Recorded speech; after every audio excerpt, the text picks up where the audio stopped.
শাহজাদা,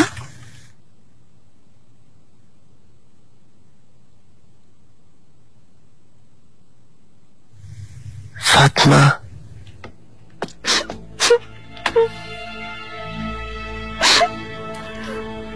নিজেকে শক্ত করো, ভাগ্যকে মেনে নাও। আমরা শুধু চেষ্টা করে যেতে পারি, এটা আল্লাহর ইচ্ছা।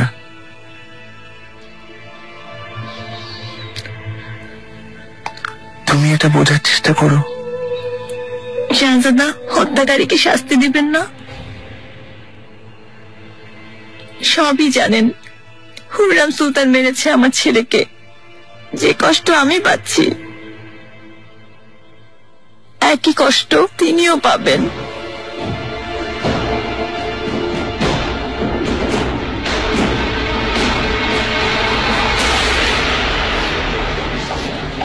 শুনুন হে ভাই সাহেব, আমার কথা মন দিয়ে শুনুন। ইব্রাহিম পাশা নামের ওই অবিশ্বাসী মুসলমানদের সাথে শত্রুতা ঘোষণা করেছে।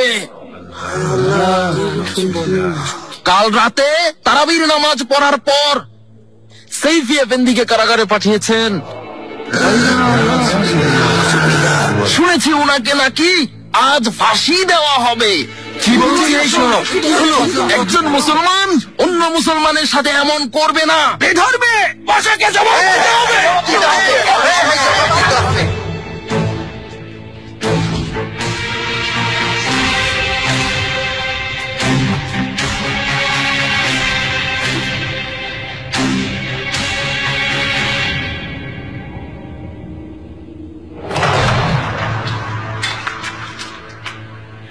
জাহাপনা, আয়াজ পাশা এসেছেন।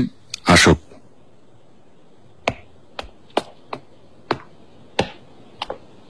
জাহাপনা, এসো পাশা, কাছে এসো।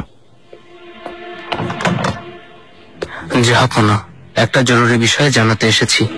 বলো। কাল রাতে ইব্রাহিম পাশা যে মসজিদে তারাবির নামাজ পড়েছেন, সেখানে একটা ঘটনা ঘটেছে। ইব্রাহিম পাশা এক লোককে কারাগারে বন্দী করেছেন। প্রজারা খুব উত্তেজিত। কেন, কি হয়েছিল? আমি জানি না জাহাপনা, এক একজন এক এক কথা বলছে। ডাকো ইব্রাহিম পাশাকে আসতে বলো।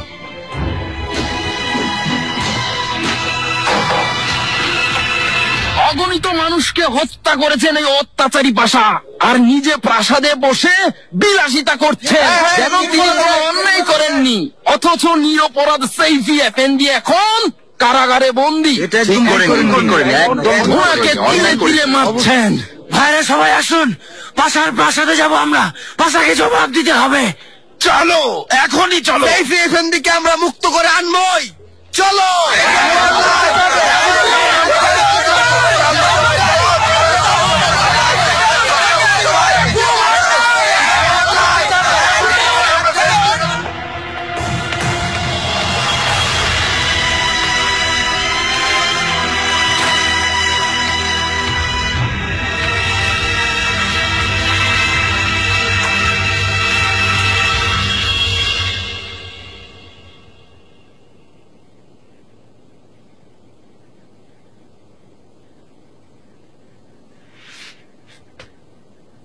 আমি মহামান্য পাশা। আমাকে চিনতে পারেননি এখনো? শাহ সুলতান, ক্ষমা করবেন, আপনি এসেছেন সে খবর পাইনি। হেতিজা আপনাকে বলেনি? কাল অনেক রাতে প্রাসাদে ফিরেছি, কথা বলার সুযোগ হয়ে ওঠেনি। সুস্বাগতম, সৌভাগ্য দেখা হয়েছে। অনেকদিন পর দেখা হয়েছে আমাদের। জি হ্যাঁ। কেমন আছেন? আশা করি আপনি ভালো আছেন। আল্লাহর রহমতে কোনো অসুবিধা নেই। আপনি কেমন আছেন? জি ভালো আছি, আপনাদের দয়ায় ভালো। হ্যাঁ, দেখে ভালোই লাগছে।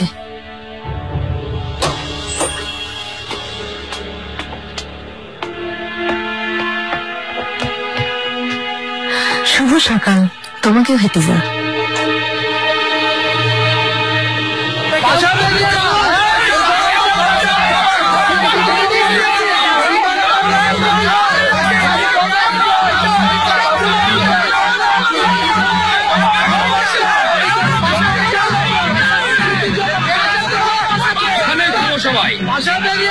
কি হয়েছে? পাশা কোথায়? পাশা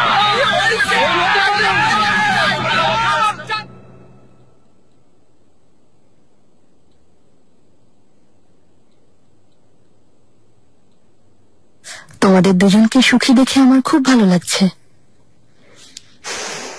সাম্রাজ্যের কাজে অনেক ব্যস্ত থাকে, এছাড়া অভিযোগ নেই।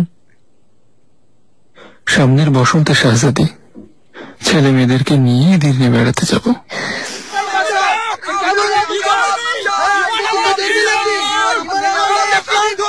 কি হয়েছে? শব্দ কিসের?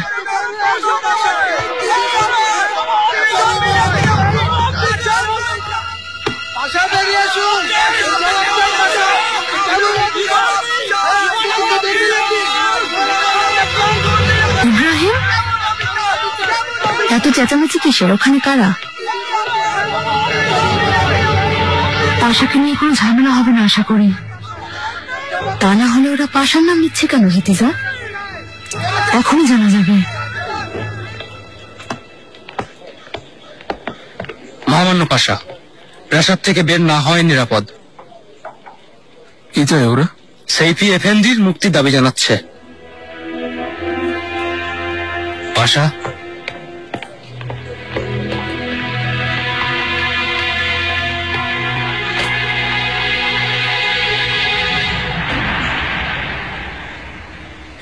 যারা মুক্তির দাবি নিয়ে এসেছো তারা সামনে এসে বলো।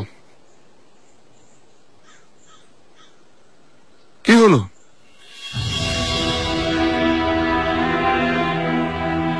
মনে হচ্ছে কোনো কাপুরুষ তোমাদেরকে পেছন থেকে উস্কে দিয়েছে, তাই এসেছো। সেইফি এফেন্দি নামের ওই অপরাধী অবশ্যই তার কর্মের শাস্তি পাবে। তোমাদের কেউ এতে বাধা দিতে পারবে না। এখন একটাই পথ খোলা, হয় নিজ নিজ বাড়িতে ফিরে যাও, না হলে এই মুহূর্তে আমি তোমাদের প্রত্যেকের মৃত্যুদণ্ডের আদেশ দিব। সিদ্ধান্ত তোমাদের।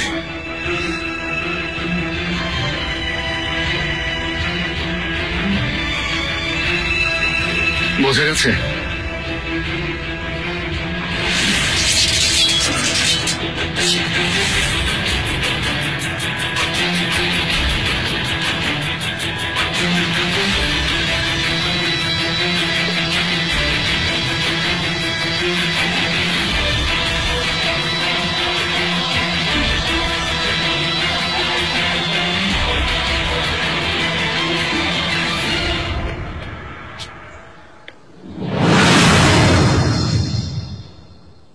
যাই হোক, ওরা চলে গেছে।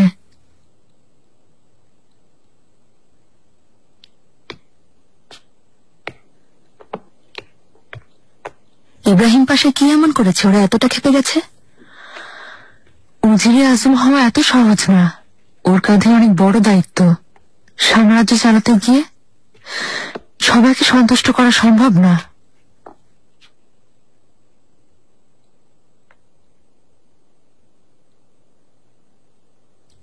আমাকে কেন আসতে বলেছ? কথা বলবো তাই। রাজধানীতে কেন ডেকেছ তা জানতে চেয়েছি। বিনা কারণে আমাকে ডাকুনি তা জানি। সব বলবো, আমাকে এখনই বলো, আমি জানতে চাই।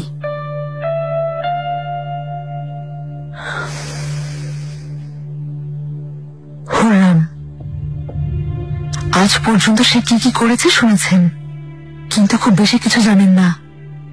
সহ্যের সীমা ছাড়িয়ে গেছে। ওর বিরুদ্ধে সবাইকে এক হতে হবে। তোমরা ওকে থামানোর চেষ্টা করনি? আমরা যতটুকু সম্ভব করেছি। এমনকি জাহাপনার কাছ থেকে দূরে সরাতে চেয়েছিলাম, কিন্তু পারিনি। অনেক হাতুন চেষ্টা করেছে, ওর জায়গা কেউ নিতে পারেনি। আর এখন হেরে মোর দায়িত্বে। এখানেই সে থেমে যায়নি, সাম্রাজ্যের বিষয়ে হস্তক্ষেপ করছে। মেয়েটা বুদ্ধিমতী, তোমাদের চেয়ে ভালো চালাবে নিশ্চিত। কিভাবে ওর উপর ভরসা করছেন? হুররাম শাহজাদা মুস্তাফাকে মারতে চেয়েছিল, ইব্রাহিমকেও। ভাগ্য ভালো দুজনে বেঁচে গেছে।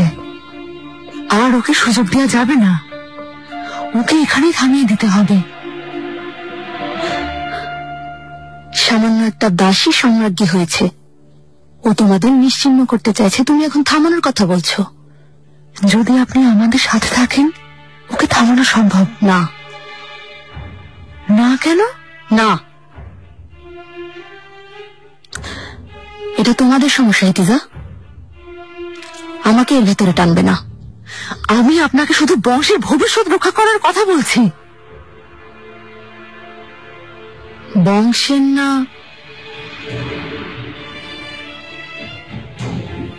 ইব্রাহিম পাশার ভবিষ্যৎ কোনটা?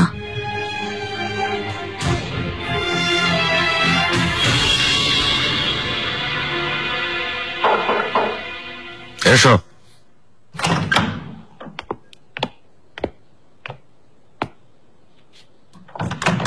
যাবো না।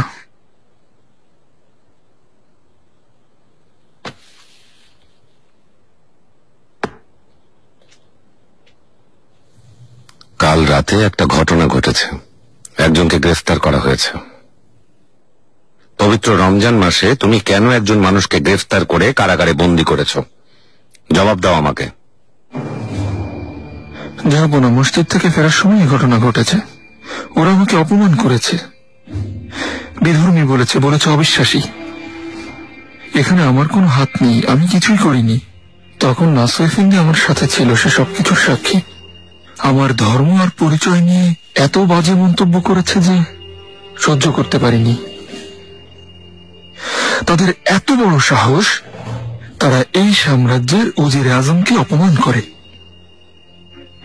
সবাইকে শিক্ষা দিতে সেইফিকে মৃত্যুদণ্ডের আদেশ দিয়েছি। আমি যাব না, আজ ফাঁসি কার্যকর হবে। যদি মৃত্যুদণ্ড দিতে হয় সেই সিদ্ধান্ত তুমি না, সেটা আদালতকে নিতে দাও। ইব্রাহিম পাশা। কাজী এফেন্দিকে খবর পাঠাও, এই সেইফি নামের অপরাধীর আদালতে বিচার হবে।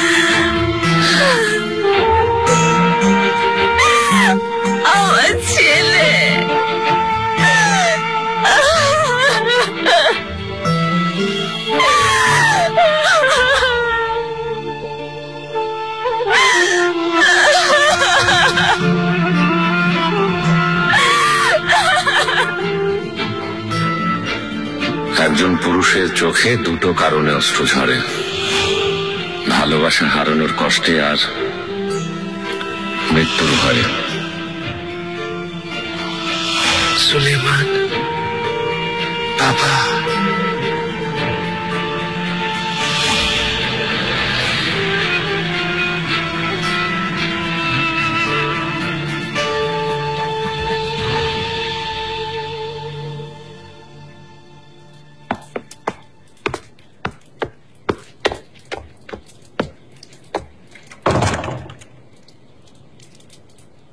আমাদের একা থাকতে দাও।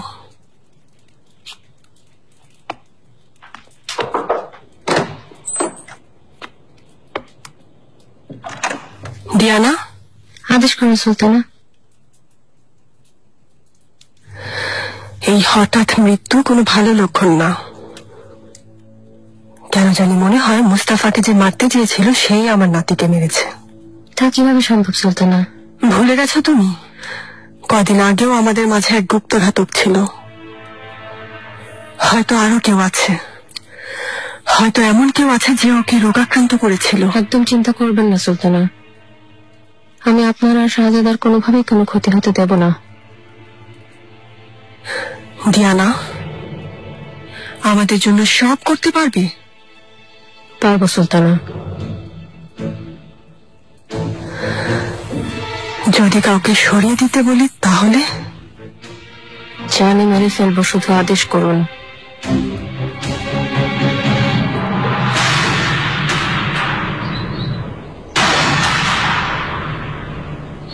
জাহাপনা ইব্রাহিম পাশার সিদ্ধান্ত আমোদ করেছেন। ওই বন্দির বিচার আদালতে হবে।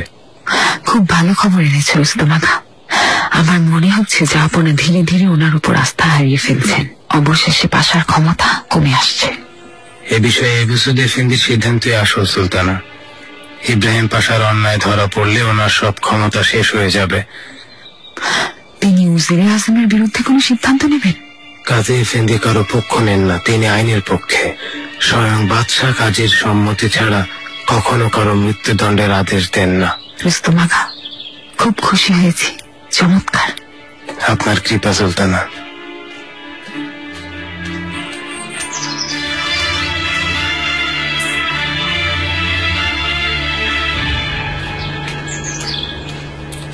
ধন্যবাদ সুলতানা। কখন রওনা হচ্ছ? কাল রওনা হচ্ছি। জাহাপনা আর আপনাকে আমি বিদায় জানাতে এসেছি।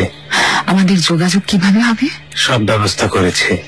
সুম্বুল আগা আপনাকে জানিয়ে দেবে। ভালো, তাহলে শুভকামনা রইল। তোমার কখনো কিছু প্রয়োজন হলে আমাকে জানাবে। অবশ্যই সুলতানা, সব সময় আপনার আদেশের অপেক্ষায় থাকবো।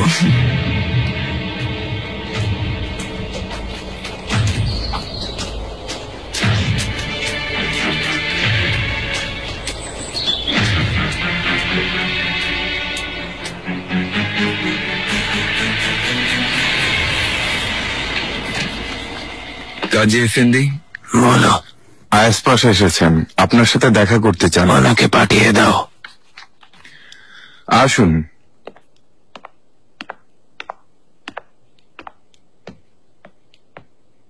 এবু সুদ এফেন্দি, অসময়ে বিরক্ত করছি। কি বলছেন মহামান্য আয়াস পাশা? সুস্বাগতম, খুব খুশি হয়েছি।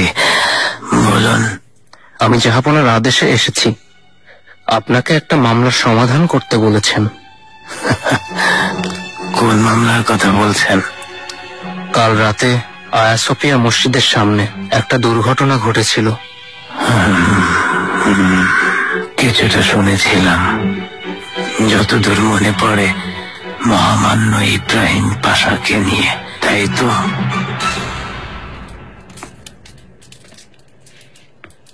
জাহাপনা কিভাবে এমন আদেশ দিতে পারলেন না এফেন্দি? এসবের মানে কি? ঘটনাটা সম্পর্কে সবাই জানে পাশা। হতে পারে জাহাপনা সবাইকে চুপ করাতে এটা করেছেন। তাছাড়া শাস্তি দিতে হলে কাজী এফেন্দির অনুমতি লাগবে। এবু সুদ এফেন্দি বিচার করবেন। তিনি যদি আমার বিরুদ্ধে সিদ্ধান্ত নেন তখন কি হবে? আমার মনে হয় না এমন কিছু করবেন। এটা ষড়যন্ত্র না এফেন্দি। শত্রুরা আমাকে ছোট করতে চায়, তাই তারা আমার ক্ষতি করার জন্য এসব করছে।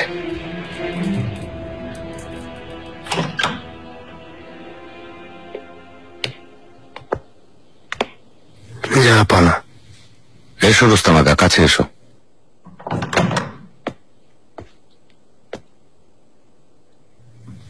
তোমার যাবার সময় হয়েছে। আপনার দেওয়া গুরুত্বপূর্ণ দায়িত্ব পালন করার জন্য কাল থেকে রওনা হব জাহাপনা। তুমি নিষ্ঠার সাথে দায়িত্ব পালন করবে, এতে কোনো সন্দেহ নেই। বলো কি চাও তুমি?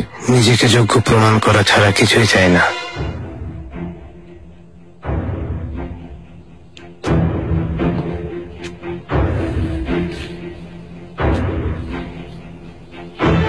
ন্যায় বিচার তোমার উদ্দেশ্য, মনে রাখবে। নিজের যোগ্যতা প্রমাণ করবে আশা করি।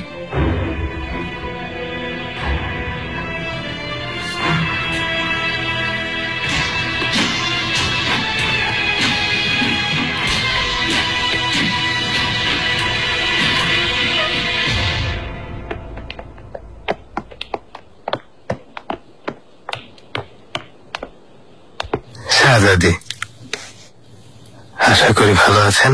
ধন্যবাদ রুস্তম আগা, ভালো আছি। তুমি কেমন আছো? আপনার দোয়ায় ভালো আছি। শাহজাদি, বলো। জানেন নিশ্চয়ই তেকের সানজেকবি মোতায়েন হয়েছে। কাল রওনা হব। সৌভাগ্য বিদায়ের আগে আপনার সাথে দেখা। আচ্ছা, শুভকামনা রইল রুস্তম আগা, ভালো থাকবে।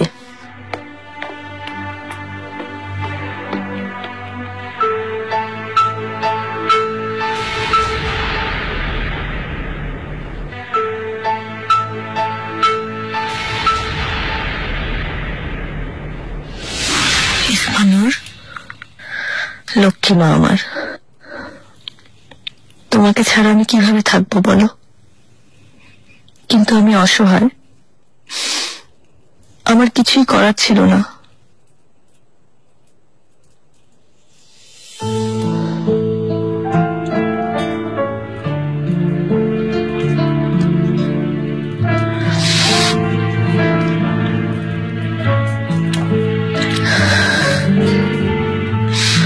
মন খারাপ করো না, আমি যেভাবেই হোক তোমার কাছে ফিরে আসবো। তোমাকে কথা দিচ্ছি, তখন আমরা একসাথে থাকবো, কেউ আমাদের আলাদা করতে পারবে না।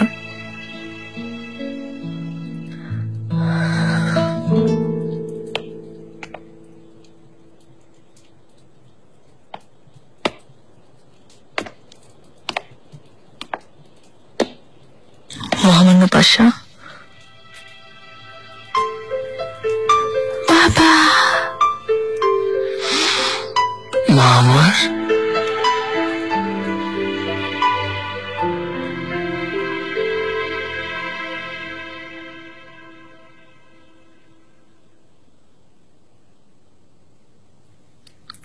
কাল সন্ধ্যায় হেতিজার প্রাসাদে যাব, তুমিও চলো। বলার জন্য ধন্যবাদ।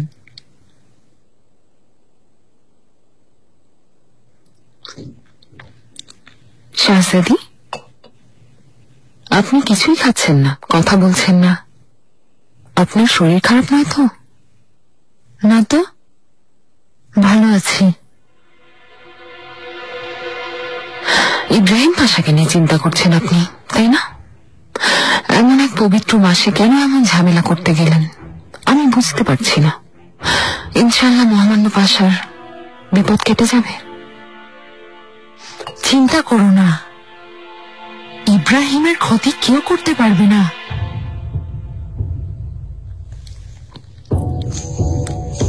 প্রজারা নাকি খুব খেপে গিয়েছিল, আপনার প্রাসাদে গিয়েছিল শুনলাম।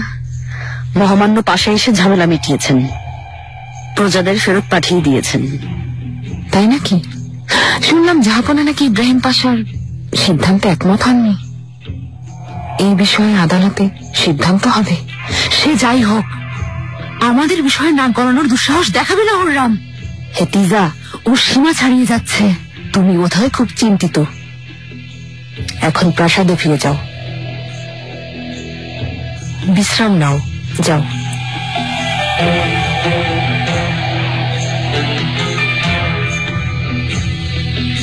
আমি আসতে চাইনি,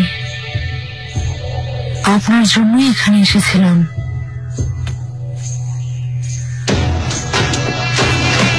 অনুমতি দিন।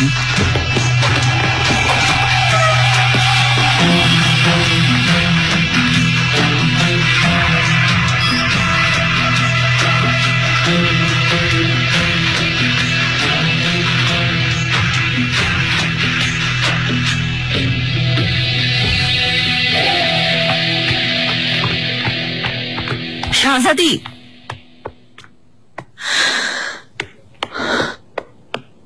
ওই ডাইনির দুঃসাহস দেখেছো তুমি? ওসবে কান দিবেন না, সুযোগ পেয়েই কথা শুনিয়েছেন। আর শাহ ও হুমানকে দেখেছো? আমার সামনে হুররামকে প্রশ্রয় দিচ্ছেন। আমিও ব্যাপারটা বুঝতে পারছি না। সারাদিন হুররামের সাথে থাকেন, ওনাকে বিষয়টা জানাননি? জানাবো না কেন, সব জানিয়েছি। কিন্তু উনি আমাদের সাথে নেই গুলফাম, ঝামেলা মুক্ত থাকতে চান উনি। মনে হচ্ছে ওনাকে ডেকে ভুল করেছি। আমি ওনাকে কষ্ট দিতে চাইনি। তোমার কোনো দোষ নেই হুররাম, হেতিজার স্বভাবই এমন, অস্থির।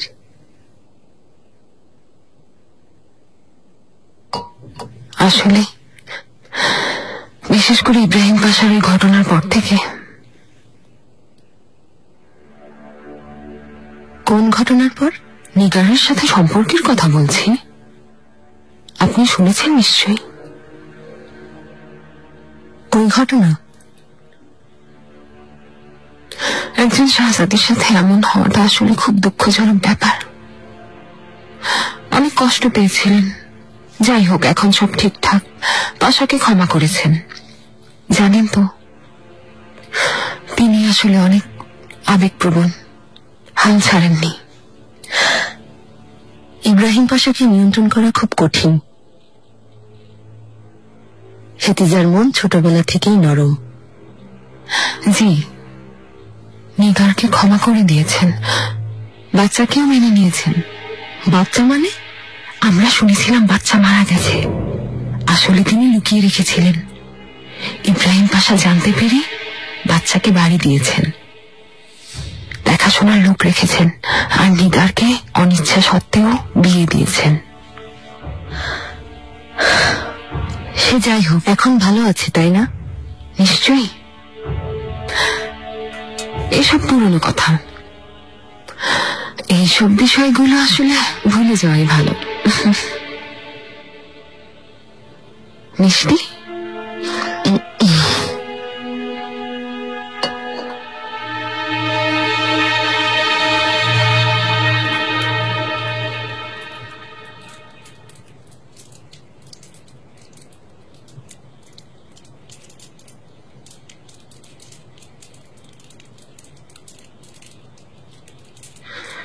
ভেবো না হাতুন, ফিরে এলে আবার মেয়ের সাথে দেখা হবে।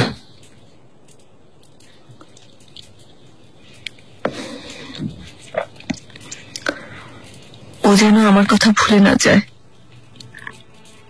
আমি মা ওর, ওকে সবচাইতে বেশি ভালোবাসি। আপনার কাছে এটাই আমার অনুরোধ। চিন্তা করো না, তোমার সন্তান তোমাকে ভুলবে না।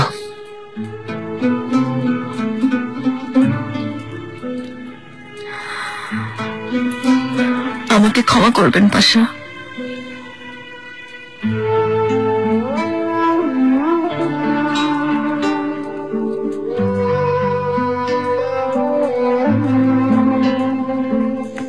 ক্ষমা করেছি।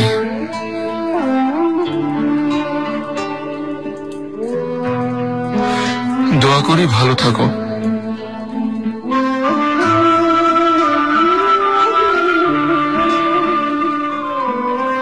পাশা, আপনাকে একটা কথা বলতে চাই। যাই হোক না কেন, আমি সব রকম অবস্থায়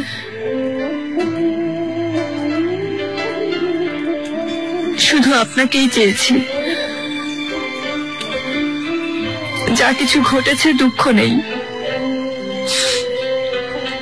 যেখানে যার সাথেই থাকি না কেন, আমার হৃদয় পূর্বে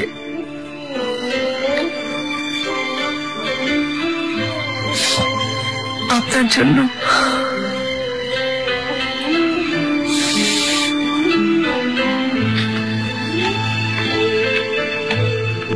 তোমাকে এমন অস্থির দেখাচ্ছে কেন? ইব্রাহিম পাশাকে আদালতে যাওয়ার আদেশ দিয়েছেন। ইব্রাহিমকে না, হেতিজা। ইব্রাহিমকে যে অপমান করেছে তাকে আদালতে যেতে বলেছি। কি প্রয়োজন ছিল জাহাপনা? আমি বুঝতে পারছি না। ইব্রাহিম এত বছর ধরে আপনার এই পরিবারের সেবা করেছে, সেই সাম্রাজ্যের সম্মানিত ব্যক্তি, এমনকি এই পরিবারের জামাতা। আমার সন্তানের পিতার সাথে এমন কেন করছেন? এ বিষয়ে আমি কোনো কথা বলতে চাই না। তাছাড়া ইব্রাহিমের ভালোর জন্যই এই সিদ্ধান্ত নিয়েছি। আদালত ন্যায় বিচার করবে। ব্যথা নেই তো হাতুন? না, ভালো আছি। কোনো অসুবিধা হলে আমাকে জানাবে। যেভাবে বলেছি সেভাবে চলবে, আর খুব সাবধানে থাকবে। তুমি সন্তান সম্ভবা, এ কথা কেউ যেন জানতে না পারে।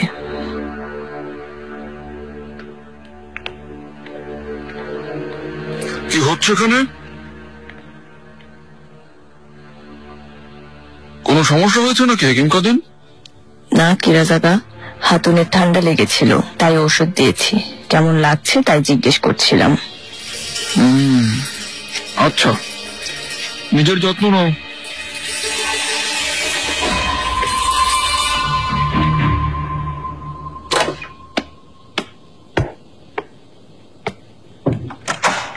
মিহিরিমার সাথে কথা বলবো আমি।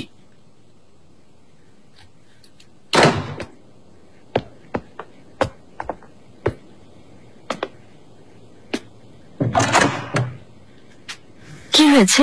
কি এমন কথা? নূরবাহারের কিছু হয়নি তো? তাসলিজ আলী ইয়াহিয়ার সাথে মেলামেশা করছো কবে থেকে?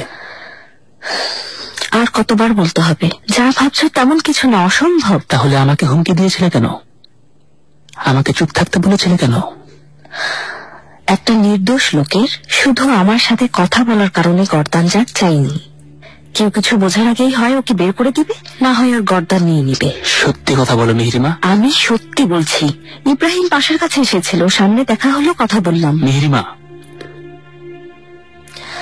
তুমি এসব নিয়ে না ভেবে নিজের সমস্যার কথা চিন্তা করো। নূরবাহারের কথা আজ না হয় কাল ফাঁস হবে। এতগুলো হাতুনের মাঝে কেউ না কেউ বুঝবে, আর তখন বাবা তোমার উপর বিশ্বাস হারিয়ে ফেলবেন। সঞ্জয়কে আর যাওয়া হবে না।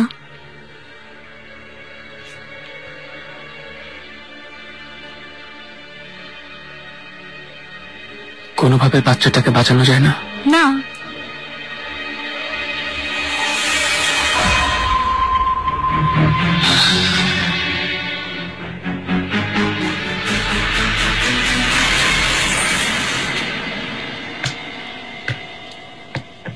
সুলতানা,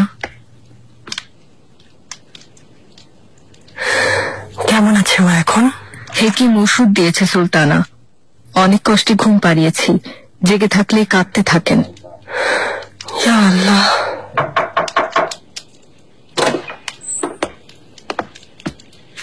সুলতানা, আমি আপনাকে খুঁজছিলাম। কি হয়েছে ফিদান, কেন খুঁজছিলে? অনেক জরুরি খবর জানাতে চাই।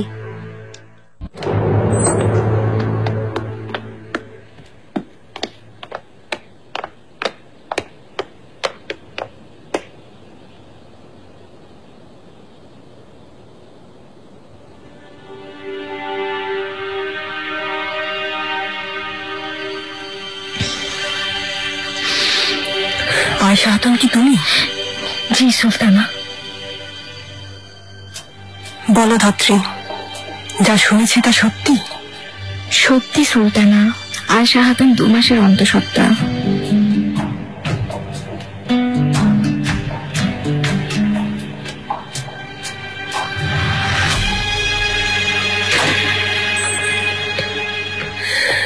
মুস্তাফা, কি হয়েছে আম্মা? আল্লাহ মুখ তুলে তাকিয়েছেন বাবা, দয়া করেছেন। এই কষ্টের অবসান ঘটাতে তিনি আবারও সুখবর পাঠিয়েছেন। দাসীদের মধ্যে আয়েশা খাতুন সন্তান সম্ভবা। তোমার প্রতি আল্লাহর রহমত হয়েছে, সুখবর এসেছে। এমন দুঃখের দিনে তিনি আমাদের প্রতি সদয় হয়েছেন, আশা জাগিয়েছেন।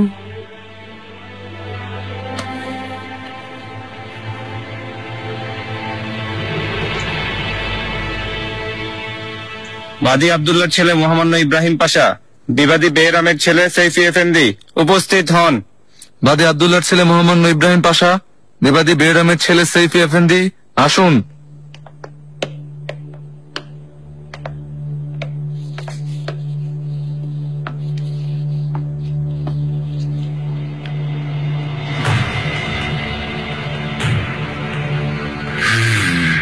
নাসু এফেন্দি, ইব্রাহিম পাশার অনুপস্থিতিতে তার পক্ষে তুমি এসেছো, বলো কি অভিযোগ? ইব্রাহিম পাশার সাথে আমি তারাবির নামাজে গিয়েছিলাম কাজী এফেন্দি। নামাজ শেষে মসজিদ থেকে ফিরছিলাম। ইতিমধ্যে মসজিদের বাইরে কিছু লোক জড়ো হয়েছিল। তাদের কয়েকজন মহামান্য পাশাকে অসম্মান করেছে। সৈফি এফেন্দি কি তাদের মাঝে একজন? জি। তাহলে কি শুনেছিলে, কি বলেছিল মহামান্য পাশার বিরুদ্ধে? বিধর্মী বলেছিল কাজী এফেন্দি, মূর্তি পূজারক বলেছে, এমনকি বলেছে মহামান্য পাশা খ্রিস্টান ধর্মাবলম্বী। তিনি নাকি গলায় ক্রুশ পরেন, লুকিয়ে লুকিয়ে চার্চে যান। তারা এসব মিথ্যা অভিযোগ তুলেছিল ওনার বিরুদ্ধে। মহামান্য পাশা, মসজিদ ফোরে সুস্বাগতম। রাজা ফ্রাসো কেমন আছেন? ভালো আছেন আশা করি। ভালো আছেন, শারীরিকভাবে সুস্থ। আপনার কাছ থেকে ভালো খবরের অপেক্ষায় আছেন। আমাদের মধ্যে এই আলোচনা অব্যাহত থাকবে। নিশ্চয়ই আমরা ভালো কোনো সিদ্ধান্তে পৌঁছাবো। মহামান্য পাশা, আমরা শুনে কষ্ট পেয়েছি। আপনার বিরুদ্ধে নাকি বিচার হচ্ছে আদালতে। মসিয়ে 4-এ অটোম্যান সাম্রাজ্য কোনো ছোট প্রদেশ নয়, এখানে আইন আছে। ঘটনার সত্যতা যাচাই করে সিদ্ধান্ত নেওয়া হয়, কেননা ন্যায় বিচার প্রতিষ্ঠার এটাই একমাত্র পথ। সেইফি এফেন্দি, তোমার অভিমত? নাসু এফেন্দি এতক্ষণ যা বলেছে তা কি সত্যি? ঘটনা সত্যি। মহামান্য পাশাকে রাজ্যের সবাই বিধর্মী মনে করে, এমনকি গোপনে তার প্রাসাদে গির্জাও বানিয়েছেন। সবাই আরো বলে বিদেশি দূতের কাছ থেকে অনেক মোহর নিয়েছেন। আমি অন্যদের কথা শুনতে চাইনি। তুমি এসব বলেছ, এ কথা কি সত্যি? কাজী এফেন্দি, সবাই তাই বলে। তুমি সচক্ষে কখনো দেখেছ? প্রমাণ করতে পারবে? জি না, তবে তার প্রাসাদের বাগানে অনেকগুলো মূর্তি আছে, একথা সবাই জানে কাজী এফেন্দি। তাহলে তুমি মহামান্য পাশাকে কখনো ওই মূর্তিগুলোর সামনে বসে সেজদা দিতে দেখেছ? দেখেনি কাজী এফেন্দি। আর মসজিদে মহান আল্লাহর কাছে নত হয়ে সেজদা দিতে দেখেছিলে? দেখেছি। হ্যাঁ, আরে মূর্খের দল, যদি তাই হয় চোখে দেখার পরেও কান কথায় বিশ্বাস করলে কেন? হ্যাঁ, নবী করিম বলেছেন, যদি কেউ অন্য কাউকে হে বিধর্মী বলে ডাক দেয়, যদি সে ব্যক্তি বিধর্মী না হয়, তাহলে যে বলে সে বিধর্মী হয়ে যায়। এই হাদিসের কথা তুমি জানো না? কাজী এফেন্দি, আগুন না থাকলে কখনো ধোঁয়া উঠতে পারে না। বলো, তুমি কি পাশার সাথে বেয়াদবি করেছ? আমি দুটো কথা বলেছি, তবে বেয়াদবি করিনি। কি করেছিলে, কি বলেছ? তোমাকে প্রশ্ন করেছি। মনে পড়ছে না। বাহ, বাকিরা কে কি বলেছে না বলেছে সব কথা তোমার মনে পড়ছে, আর নিজে কি বলেছিলে এখন তা মনে পড়ছে না, তাই না?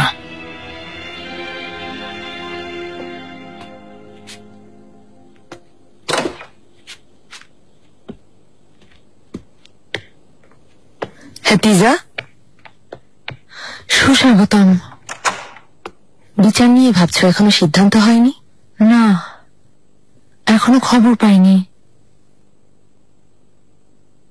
ইব্রাহিম পাশা কি তোমার এই ভালোবাসার যোগ্য? এ কথা কেন বলছেন? নিগারের ব্যাপারটা আমাকে জানাওনি কেন হেতিজা? এত বড় ঘটনা আমাকে অন্যের মুখ থেকে শুনতে হলো। হররাম বলেছে, তাই না? বোঝা উচিত ছিল আমাকে কষ্ট দিতে সে যথাসাধ্য চেষ্টা করবে। অযথা ওকে দোষ দিবে না হেতিজা। তোমার সব কষ্টের জন্য হররামকে দায়ী করো না, অন্তত এই ধরনের বিষয়ে। সবার মতো আপনাকেও জাদু করেছে মনে হচ্ছে। আপনি ওর সুরে কথা বলতে শুরু করে দিয়েছেন। আমাকে নিজেদের মতো ভেবো না। আমি জীবনে কখনো কারো সামনে নত হইনি, আর কখনো নত হব না।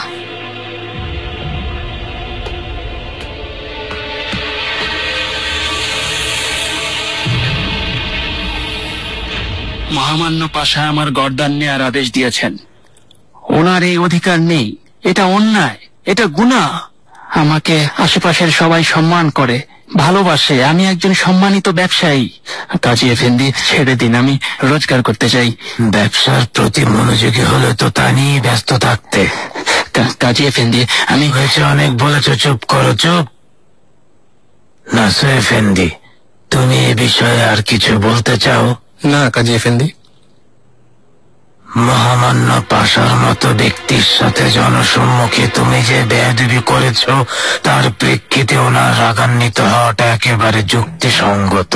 তবে সে যেই হোক, নিজেকে কেউ আইনের ঊর্ধ্বে ভাবতে পারে না। ঠিক একইভাবে সে যেই হোক নিজেকে বিচারক ভাবতে পারে না। আর নিজেকে বিচারক ভেবে কেউ চাইলেই অন্যকে শাস্তি দিতে পারে না। লিখুন কাতিব এফেন্দি।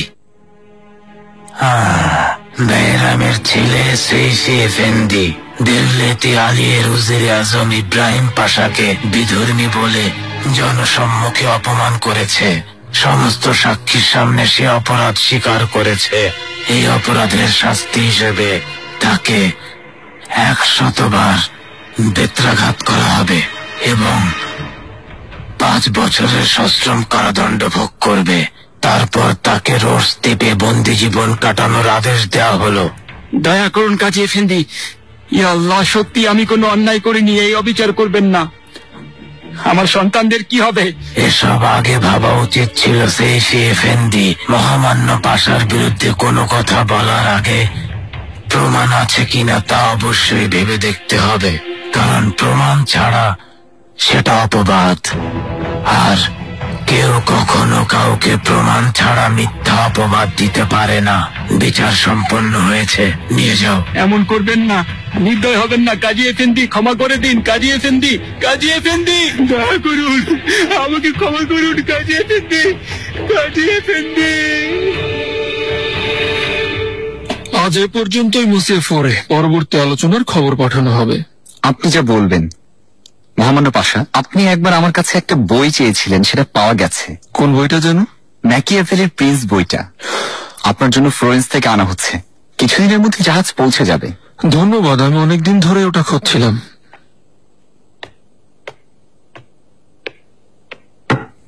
মহামান্য পাশা, নাসো এফেন্দি এসেছেন। পাঠাও।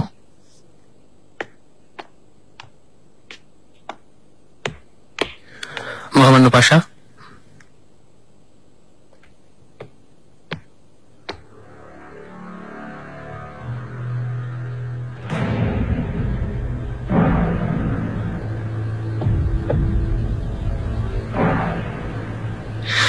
মুছিয়ে ফোরে, আপনি যদি আমার ওই মামলায় আদালতের রায় জানতে চান তাহলে আমার সাথে বাজারে যেতে পারেন। তারপর দেখবেন আমাকে অসম্মান করার পরিণাম কত করুন। মামলাটা বেশ জটিল ছিল হুজা ছেলেবি। বরাবরের মতো রায়ের সময় আপনি কারো চাপে পড়ে কোনো সিদ্ধান্ত নেননি। আপনি আইন অনুযায়ী উপস্থিত সাক্ষী প্রমাণের ভিত্তিতে ন্যায় বিচার করেছেন। জাহাপনা, এটা আমার দায়িত্ব। আপনার বিচক্ষণতা দেখে সত্যি মুগ্ধ হয়েছে জাহাপনা। এর মাধ্যমে সবাই বুঝতে পেরেছে প্রয়োজন হলে উজিরে আজম আদালতের কাছে দায়বদ্ধ। প্রজারা পবিত্র রমজানের নিয়ম কানুনগুলো ঠিকভাবে পালন করছে তো? অসুবিধা থাকলে বলবেন। প্রজারা নিয়ম কানুন মেনে চলছে জাহাপনা। যে অমান্য করছে সে শাস্তি পাচ্ছে। তবে একটা বিষয় আপনাকে জানানো প্রয়োজন। এই মুহূর্তে রাজধানীতে মাংসের সংকট চলছে। কসাইদের সর্দার আমাদেরকে সময় মতো বিষয়টি জানায়নি। এভাবে সম্ভব কাজী এফেন্দি? ইস্তানবুল আপনার দায়িত্বে, আপনি কেন ব্যবস্থা নিলেন না? জাহাপনা, কসাই সর্দারের উপর নির্ভর করে আমি ভুল করেছি। কসাইদের সর্দার বিষয়টা আমাদের না জানিয়ে নিজেই সমস্যার সমাধান করতে চেয়েছিল। তবে এখন আমি বিষয়টা দেখছি, কিছুদিনের মধ্যেই বিভিন্ন প্রদেশ থেকে রাজধানীতে ভেড়া চলে আসবে জাহাপনা। এই সংকটের কারণ কি? প্রধানের প্রশাসক পেট্রোদারেস ঠিকভাবে দায়িত্ব পালন করেনি জাহাপনা। প্রতি বছর যে পরিমাণ ভেড়া পাঠানো হয় তার চেয়ে কম পাঠাচ্ছে। এ নিয়ে দরবারে আলোচনা হবে। আমি এ বিষয়ে বিস্তারিত জানতে চাই। আপনি যা বলবেন জাহাপনা।